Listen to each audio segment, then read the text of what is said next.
And we are recording. Great. Trevor, thank you Hey, for Nick. coming by.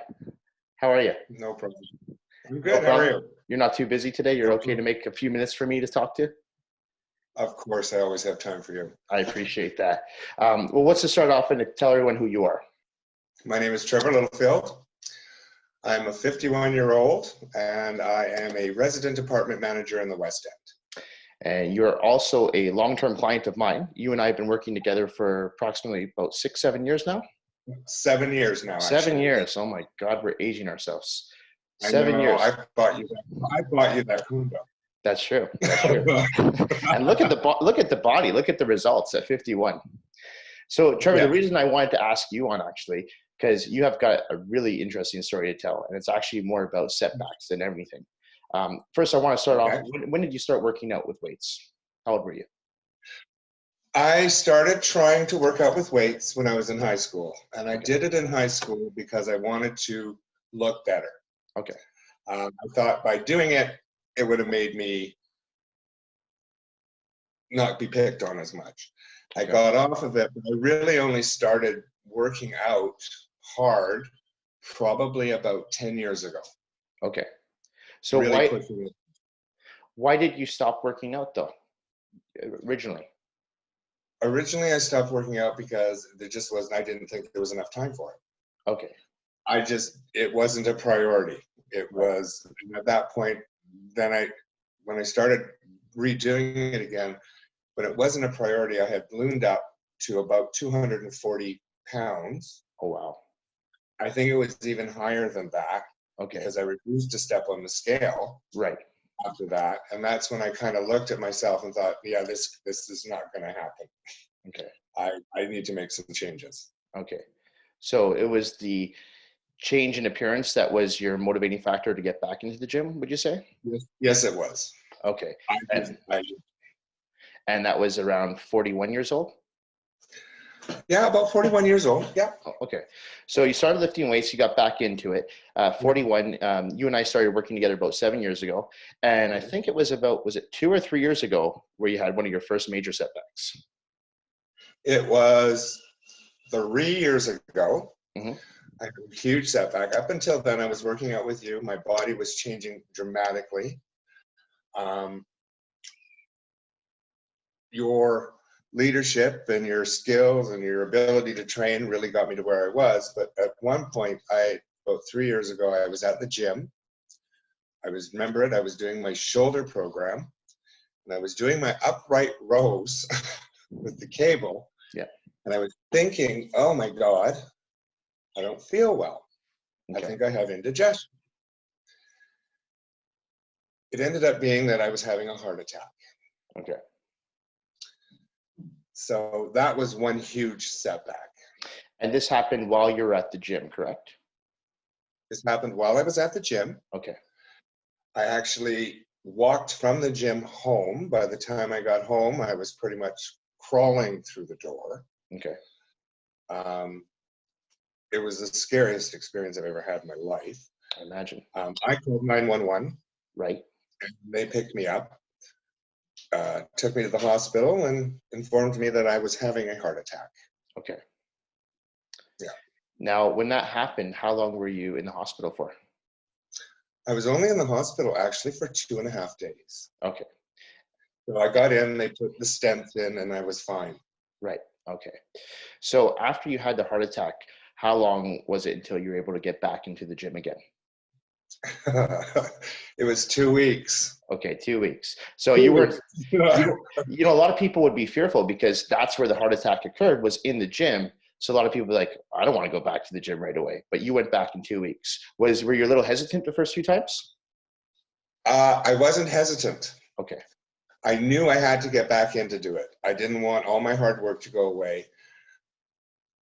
I didn't push myself. Okay. I didn't go beyond my abilities. Right. My doctor basically grinned and bared it because I told him I needed to go back. He gave me a stress test and he told me I could go back, but I had to be easy. I couldn't just go hard. Right. But I told him I needed to go back. Yeah. And I know you, and you don't know the definition of what going hard and not going hard, the difference between the two are. But most people take it as going easy. That's not Yeah, even in your vocabulary. no. Okay, so you're back in the gym, and you and I are back working together. Yes, we are. Yeah. And another setback occurs. Well, you and I are actually training together on the floor this time. Yes. And it was actually almost a year to the day. Yeah. We were training, and I tore my distal bicep tendon off. Right. So it literally snapped off and folded up under my armpit. I remember hearing that in the gym, and we were both like, "What just happened?" And I even said to you, "I'm like, did you tear your pants?" Because it sounded like that, right? It sounded like Yeah. pants tearing, right? It sounded like a piece of paper being torn. Yeah. Yeah. And you weren't really in any pain when it happened originally. No, actually, it didn't hurt at all. Right. It was more the after effect of realizing that what you had actually done, because after I'd left the gym with you, I drove out to my parents' place for the day. Right. And then I started noticing all the bruising starting to come up. And yeah, I remember you sent me a photo later on that night, and the bicep had just gone purple. Yeah. A dark purple. So you tore the bicep, and then surgery was required, but you had to wait. And how long did you have to wait? I had to wait 3 months. 3 months. 3 months. Okay. So during those 3 months, any training or no training? I trained through every day of those 3 months. Yeah. Because I couldn't use my arms, didn't mean I couldn't use my legs. Right. So I went to the gym and I did legs and I did cardio. And I love to use you as an example, especially for my guys, because I have a lot of guys that don't train their legs. I say, hey, look, I got a client that was in the gym busting his ass 6 days a week training legs every single time, because that's all you could do. Yeah. I And figured if I've got 2 legs, I can use them. Right. They didn't get anything torn on them. I was fine. So we're talking heart attack, torn bicep, still in the gym, still training every day. Yes. So you get the bicep surgery, and they recommend how long off lifting? And usually with that, it's anywhere from almost, I think it's 6 to 12 weeks. Okay. Till it fully repairs, till it actually, once they attach it, they need it to be fully repaired. Now, during that time, did you go back to training legs? Yes, I did. Oh. The whole time. I was the guy in abs. So I was the guy you saw in the gym with the sling in his arm. Yeah. Up to his shoulder. Right. Lying on the mat on the floor doing abs.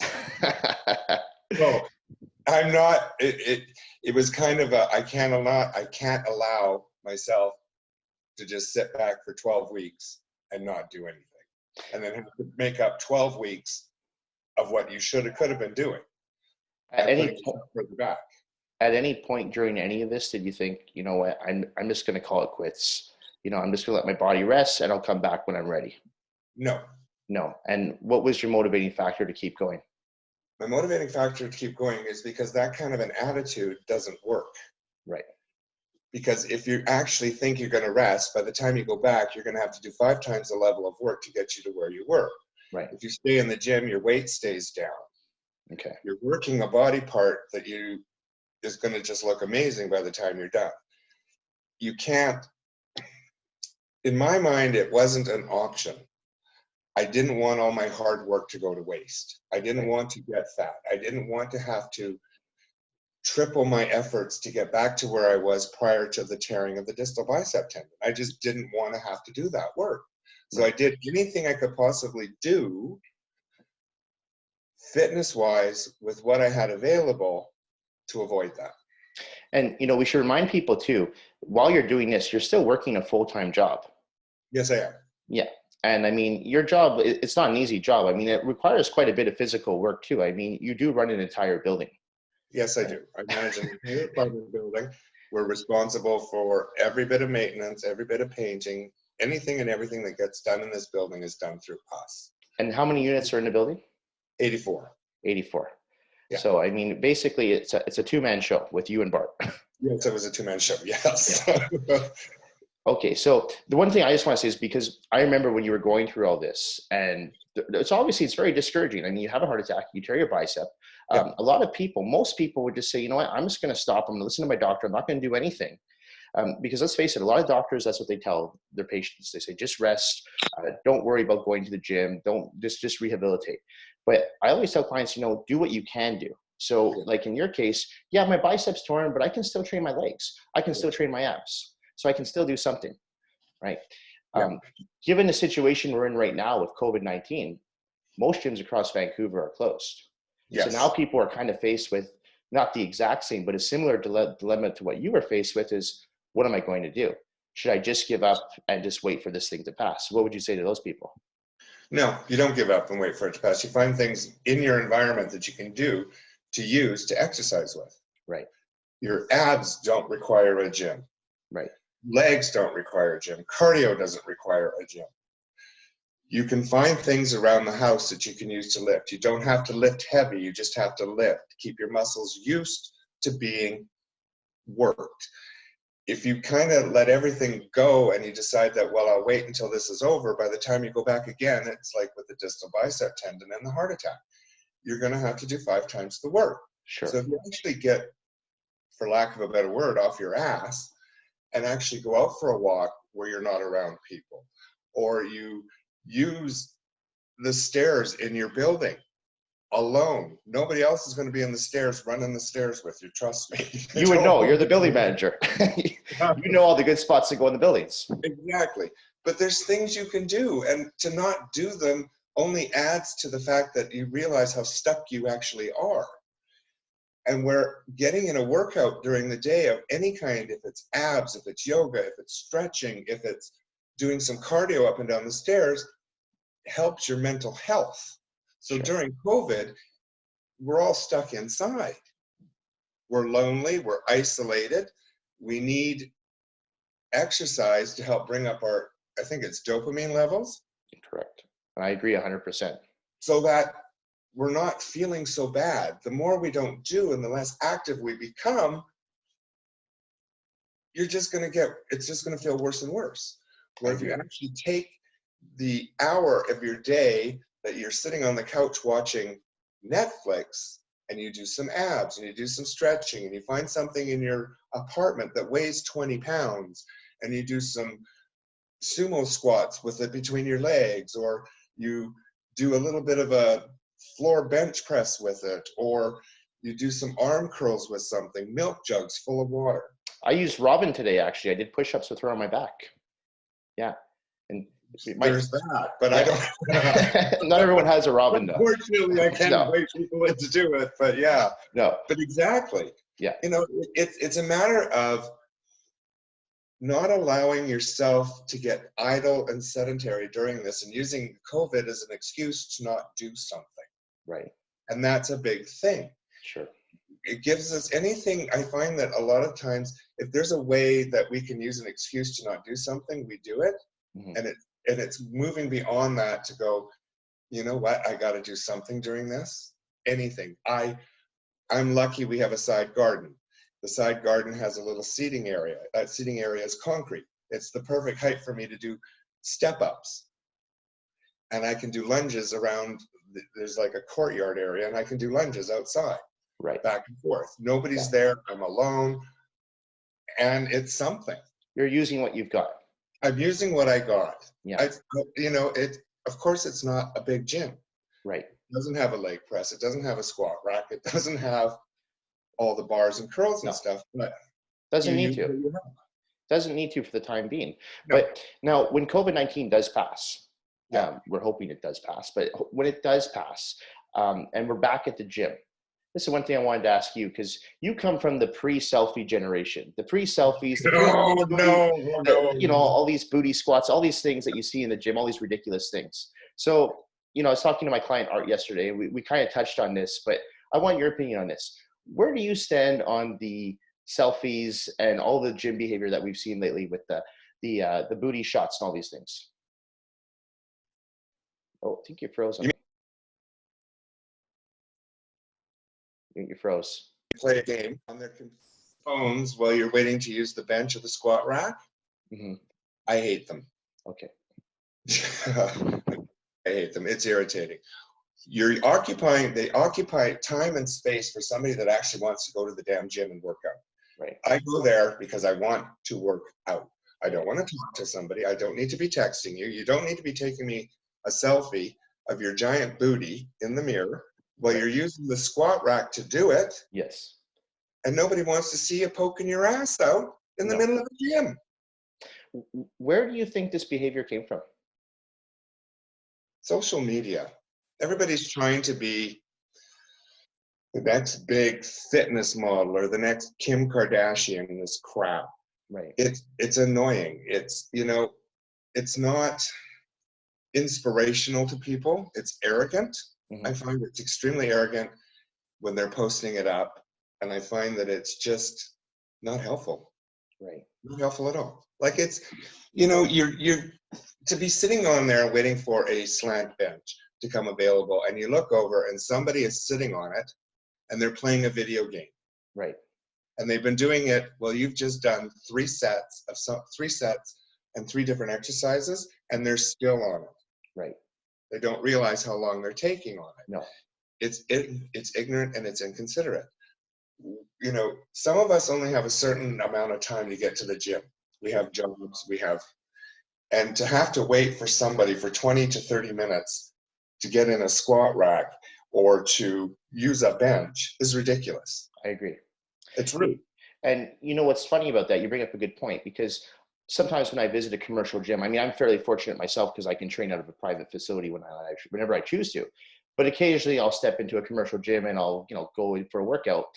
And whenever I ask someone how many more sets they have and they're sitting on their phone, they're like, oh, I'll probably be about 15, 20 minutes. And I'm looking at them like, well, how many more sets do you have? And they're like, well, 2 or 3.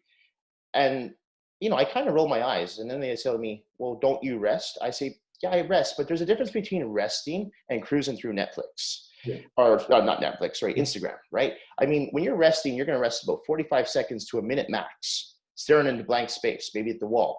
But when you're there on your phone, looking at Instagram or looking at Facebook or updating your status, that 45 seconds can easily turn into 3, 4, or 5 minutes, right? And I Well, they think don't that's where the realize it. problem is. They don't realize it. Right. They don't understand how long they actually are on it. I was at the gym one day. There was a girl in there. She had her phone. And I was in there for about an hour and 20 minutes. Okay. The whole time she was in there, she was talking to her friend on the phone, with the thing, through her thing, screaming at her and yelling back and forth at you. Right. And I was just like, you just think, you just want to, unfortunately, you just want to walk up to them, grab their phone and just smash it. But it's rude. It's inconsiderate. It shouldn't be allowed on the gym floor for anything other than music. And I do agree with you. One thing I've seen is a lot of personal trainers actually filming their clients and then posting it on their own Instagram accounts to try to generate business for themselves. Yeah. I've had clients ask me, hey, how come you don't do that? I say, well, hey, you're paying me for my time. Yeah. How does it look for me shoving a phone in your face and say, okay, do this set while I record you and I'm going to put it on my Instagram so I can generate even more business? A, I feel it's very disrespectful to the client. B, there's no way I can assess form and technique if I'm busy playing on my phone trying to record you doing a squat and then trying to figure out what music matches the squats. So that's one of the reasons on like my Instagram platform or my Facebook platforms, I never focus on, or I never really wanted clients on videos. And even myself, Robin will sometimes film me doing something and I absolutely hate it. But because I'm in the industry, I do have to show some things that I do know what I'm doing in the gym. But it's just a very quick video shot. We're done. We don't sit there for 10 minutes doing videos all day long. What do you think about trainers filming their clients in the gym? I actually don't think that's appropriate. Okay. Okay. My relationship with you, I kind of think of it as a very personal thing. It's my time for an hour. You're a therapist. You're an inspiration. You're teaching me. It's a private thing. Right. I'm coming to see you because I want improvements on my stuff. I don't want you putting pictures of me up on a website that I'm not comfortable with if I don't feel I look good enough. Sure. By doing that, I find it extremely inappropriate and extremely disrespectful. Okay. I know for a fact you would never do that. You would never even ask. No. But for a lot of people, a personal training session is a thing. And if I'm paying you as a personal trainer, mm-hmm. I want you to train me. I don't want you to film me. I don't want you to post me on Instagram. I don't want you to send me on Facebook. I want 1 hour of your time to work my ass off. So when I leave that space, I know I got every damn bit of dollar I spent. I agree. You know what? I couldn't agree more. Yeah. And I mean, your whole idea with no phones on the floor, you know, I think it's good to have the phones for the music, but I Yeah. think there needs to be a point where we say, okay, look, you can change your music, but that only takes about 5-10 seconds. There's got to be someone policing it. Oh, I've walked into my gym right.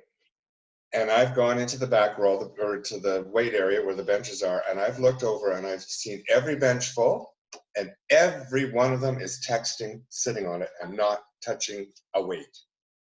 Not only is that annoying, it's super unmotivating. You know, It is, and right. it gets you angry. I And I bet. generally find that what guys my age, so we're looking at late 40s, I'm 51, we're the ones that it irritates the most. We're there for a reason. We need to work out. We don't rely on Instagram and Facebook and Right. everything for social media and crap. We're just not at all interested in it. So when we walk into a gym and we see this, it is the most uninspiring thing I've ever seen in my life. It is the most annoying thing you could ever possibly do. You're taking up space from somebody that actually wants to be there. Right. You don't want to be there. You've been in there for 3 hours. 3 hours, you've done 3 exercises and 6,000 texts. You just want to drop a weight on the face. Just like, So do you think the gyms, like I know you work out of, besides from when you train with me throughout the week, you also train at, it's an Anytime Fitness, right? Anytime Fitness, yeah. Okay. So they're a franchise, they're a fairly well-known Yes, franchise. sir. Do you think it's the owners themselves, they just don't want to upset the clients, so they don't want to say no texting on the phones? Or what do you think the problem is? Why don't you think they're addressing it? There's signs up and it is getting better, Okay. but it's in every gym. You can only control so much. Right, So right. when I generally go at Anytime Fitness, you can't fault them.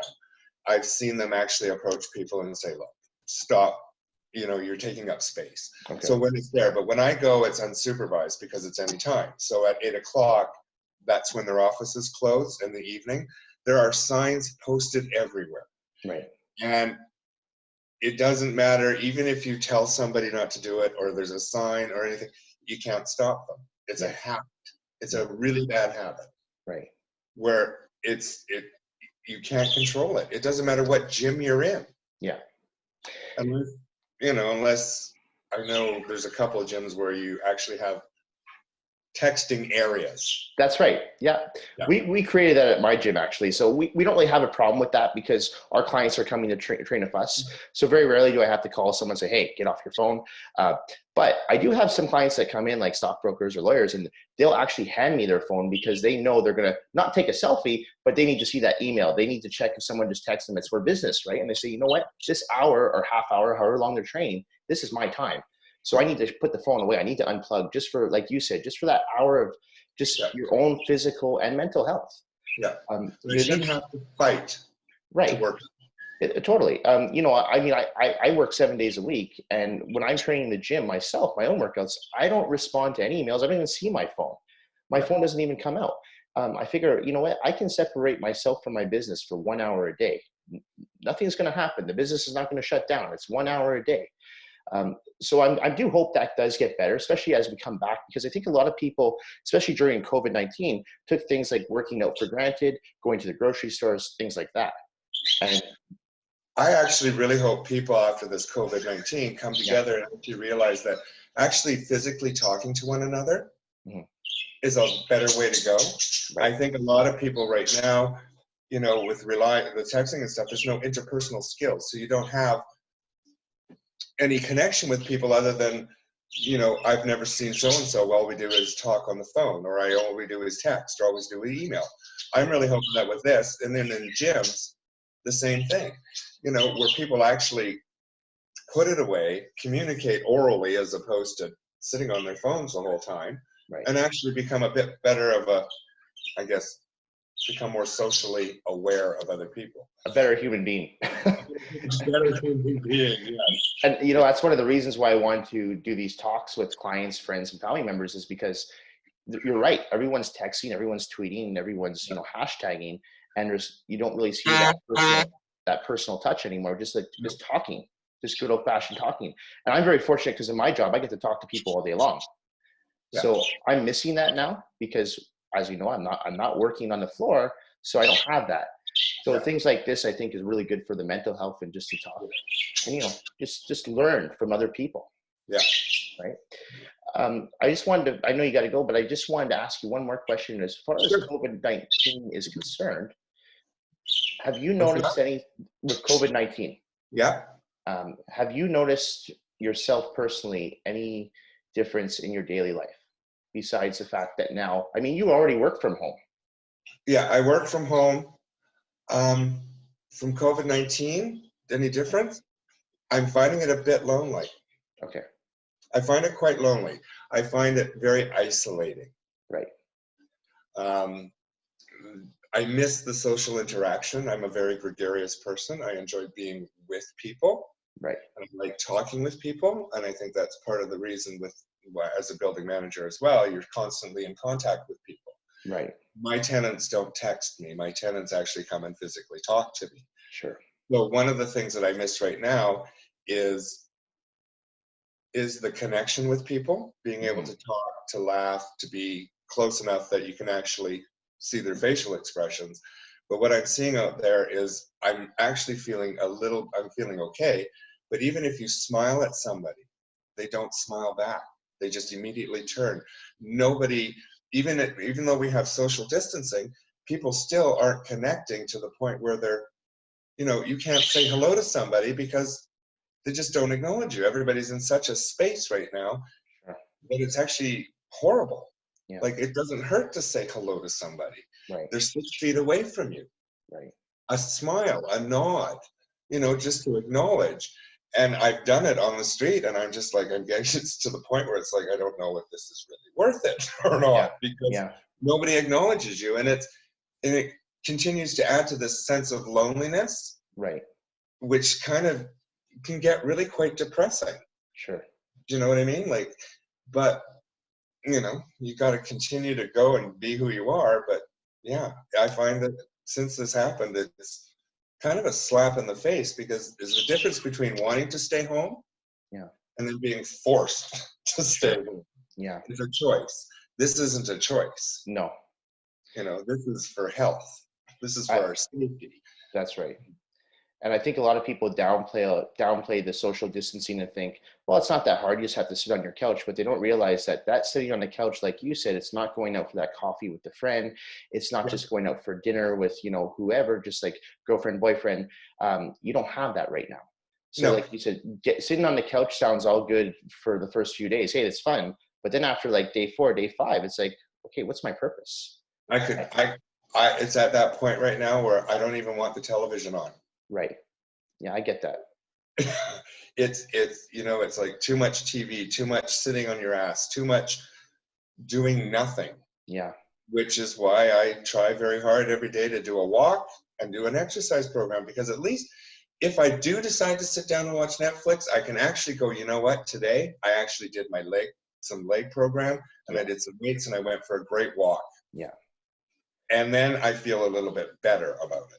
Yeah. But to sit in here and be this lonely and isolated and not doing anything and allowing everything to compound on you, it's not healthy. It's not good for us. It really, really, really is horrible for us. I agree. And your story is so motivating. That's really why I really wanted to have you on, because I wanted you to tell your story. Because I think right now a lot of people are just wondering, what do I do? And there is like that feeling of hopelessness. And I was telling one of my clients yesterday is that I'm getting a lot of emails from people saying, I'm just going to give up for a few weeks, maybe a few months. I don't know what to do. And I said, you can only tell someone don't give up so many times. And you're a perfect example. Heart attack, right? Torn bicep. Still coming back. COVID-19, still going. You're like the Terminator. You keep going. Yeah. So no, I really appreciate you for coming on, Trevor. I know you're a busy guy, and spending this time with me just to tell everyone your story. Really, really appreciate it. Thank you for letting me do it, Nick. I appreciate it. I got one more favor to ask you. Okay. Because I'm looking at the veins in the bicep. Can you give me like a bicep shot? Look at that. Yeah, 51 years old. Look at the bicep. Oh my God. It puts me to shame. I'm not even going to flex now. Right? You help me. Yeah, no, you look great. This is your training. Not at all. And I never, ever take credit for any of my clients' work. You guys put in the work. I can just give you the roadmap. You've got to follow it, right? So I don't like when trainers take credit for their clients' results. No, you put out some pretty good roadmaps. Well, you follow It's really nice because I'll tell you, Nick, one of the major reasons I see you is accountability. I appreciate that. It's a check-in for me every week that I see you. Yeah. Where you find out what I'm doing, how I'm doing, if I have any questions, if anything. It's perfect. Well, and because of that, I'm able to be. Hey, now I'm flexing all the time. You look great, and you follow the plan, right? And you say I lay out good roadmaps, but some people get lost on those maps. Yeah. So you've stayed on track. Yeah. So give credit where it's due, and that's due to you, not to me. Thank you. I appreciate you coming on, and I hope to see you when this is all done. I hope so too. And I'm sure it won't be, hopefully, much longer. But for now, as soon as it's done, I'm booking my appointments with you. Exactly. Keep doing those outside workouts. That's great, and keep motivating people. Thanks, Nick. Thanks, Trevor. You have a great night. Thanks so much for coming on. Okay, have a great day. Bye. Bye. We done?